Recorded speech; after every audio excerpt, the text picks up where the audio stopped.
And just an update on the Victrola 50 that is currently on my bench. This is 43295. As you see right there. Started raining outside, so I'm back in for my outdoor activities, and I am working on this. Well, the motor's all done. I did have to put a brand new spring in it because I found a small crack. Not break, but it was a crack in the hook on the end, and I wasn't going to mess around with heat annealing and everything in the rain. It's an old spring anyway. So I put a new spring in, and I do have a few left in stock. And very clean motor. You can see that. I haven't greased it yet, but other than my greasy fingerprints that are on it, look how clean that is. I don't think this machine was really used a whole lot. Probably sat around. Like I said, I showed in one of the previous videos the under panel really not gouged up and scratched and everything like that. Looks more like it's just been sitting around a long time. Closets, attics, under the bed, who knows where. But the motor's back together again. I wanted to point out that these motors, these early, well, before the invention of the lock washer, this is how they retained the excuse me, the bolt so it would not come out. The use of two nuts like that. And note the felt washer. There is a felt washer for a spacer between the motor and the motor board.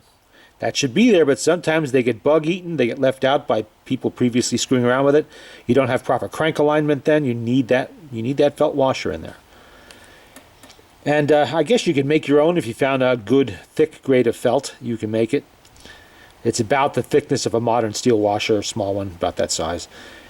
And if for some reason the second nut is missing on this, find some and put them on, because it's supposed to be there. This is what keeps your screws from getting loose and the motor from rattling around when you're playing it and cranking it and everything else, which it will do eventually. Later on, in the later 20s, they did start putting lock washers on these, but at this era, 1922, it's two nuts. See, we have the everything all set here. I mean, look at the let's see if I can get a good picture of this. A little dark over here. Come on, zoom in. Look at this, the thickness of the what am I thinking here? The friction leather. Look how thick that is. New thickness. And that's not a new friction leather, though it's supple and in good shape, and I've oiled it up. That's the original. But look how thick that is. That's not worn at all.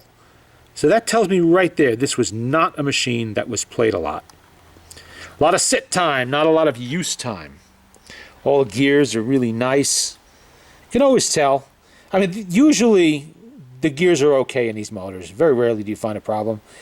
But very rare, you know, it's even rarer when even the nickel plating isn't worn off them. They're that new. They're that unused. Especially for a portable that cost the equivalent of almost $700 in today's money in 1922. To buy something like that and just basically really not use it that much, that's a shame. But it's still here. It's still going to get used by somebody, by me or somebody else, but it's going to get used. There's all the metal parts in there ready to go back on. They've all been cleaned in evaporust to take whatever little surface rust was off, a little green crud on the brass, stuff like that. Minor stuff.